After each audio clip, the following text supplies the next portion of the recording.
దేశంలో ఒకప్పుడు పారదర్శకతతో కూడిన రహస్య బ్యాలెట్ ద్వారా ఎన్నికలు నిర్వహించేవారు. ఈవీఎం మిషన్లు వచ్చిన తర్వాత ఎన్నికలు సులభతరంగా జరుగుతున్నా ప్రజలకు ఎన్నో రకాలైన అనుమానాలు వ్యక్తమవుతున్నాయి.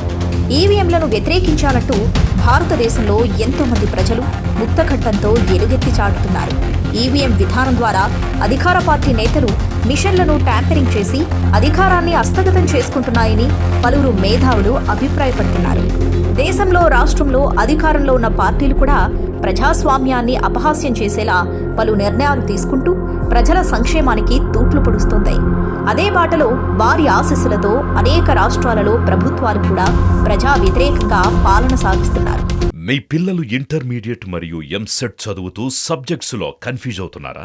కాన్ఫిడెన్స్ లెవెల్ తక్కువగా ఉందా? రిపీటెడ్ మిస్టేక్స్ చేస్తున్నారా? అయితే మీకోసమే ఉంది Rise app. 1 lakh question bank, performance analysis, online classes by experts, ఇంకా మరెన్నో ఫీచర్స్ తో మీ ముందుకొచ్చింది Rise the perfect guide. Description లో ఉన్న లింకును ఉపయోగించి సబ్స్క్రైబ్ అవ్వండి. దీనంతటికీ ప్రధాన కారణం ఈవీఎంల ట్యాంపరింగ్ ద్వారా మళ్లీ అధికారం సాధించవచ్చునని ధైర్యంతోనేనని పలువురు విమర్శిస్తున్నారు. సుప్రీంకోర్టు న్యాయవాదులు ఈవీఎంలను వ్యతిరేకిస్తూ ఆందోళన బాటపట్టారు. సీలు వేసిన 50 ఈవీఎంలు ఇస్తే వాటి ద్వారా ఓట్లను ఎలా ట్యాంపరింగ్ చేయవచ్చునో ప్రత్యక్షంగా చూపిస్తామని వారు సవాల్ విసురుతున్నారు. ఈవీఎంలు వద్దు, పేపర్ బ్యాలెట్లు ముద్దు అంటూ సుప్రీంకోర్టు న్యాయవాదులు చీఫ్ ఎలక్షన్ కమిషన్ కార్యాలయాన్ని ముట్టడించి ఆందోళన ఉధృతం చేశారు. 2024లో దేశంలో జరిగే సార్వత్రిక ఎన్నికలలో ఈవీఎంలను ఉపయోగించరాదంటూ దేశ అత్యున్నత న్యాయస్థానమైన సుప్రీంకోర్టు న్యాయవాదులే వ్యతిరేకిస్తున్నారంటే ఖచ్చితంగా ఈవీఎంలు ప్రజా అభిప్రాయాన్ని మారుస్తున్నాయని చెప్పవచ్చు. పేపర్ బ్యాలెట్ ద్వారా జరిగే ఎన్నికలలో ఏ గ్రామంలో ఏ పార్టీకి ఎన్ని ఓట్లు వచ్చాయో తెలియకుండా వాటిని కట్టలు కట్టి కలిపేసి ఆ తర్వాత లెక్కించేవారు. నేడు గ్రామంలో బూతుల వారిగా ఈవీఎంలు ఇచ్చే రిపోర్టును బట్టి ఆ ప్రాంతంలో అధికార పార్టీకి మెజారిటీ రాకపోతే వారిపై కక్ష సాధింపులు పెరిగాయి. అధికార పార్టీ నాయకులు మెజారిటీ రాని గ్రామాలపై, ఆ గ్రామ నాయకులపైన దాడులకు తెగబడుతున్నారు. ఆ గ్రామాలలో అభివృద్ధి కూడా పూర్తిగా కుంటుపడే పరిస్థితులు ఏర్పడుతున్నాయి. ప్రజలు కూడా తమకు నచ్చిన పార్టీకి వేసిన ఓటు వారికి పడిందో, ఎవరికి పడిందో కూడా కంటితో చూసుకోలేని పరిస్థితి. ప్రపంచంలో ఏ దేశంలోనూ కూడా ఎన్నికలు ఈవీఎంలను ఉపయోగించి జరపడం లేదు. ఒక్క భారతదేశంలో మాత్రమే ఈవీఎంలను ఉపయోగించి ఎన్నికలు నిర్వహిస్తున్నారు.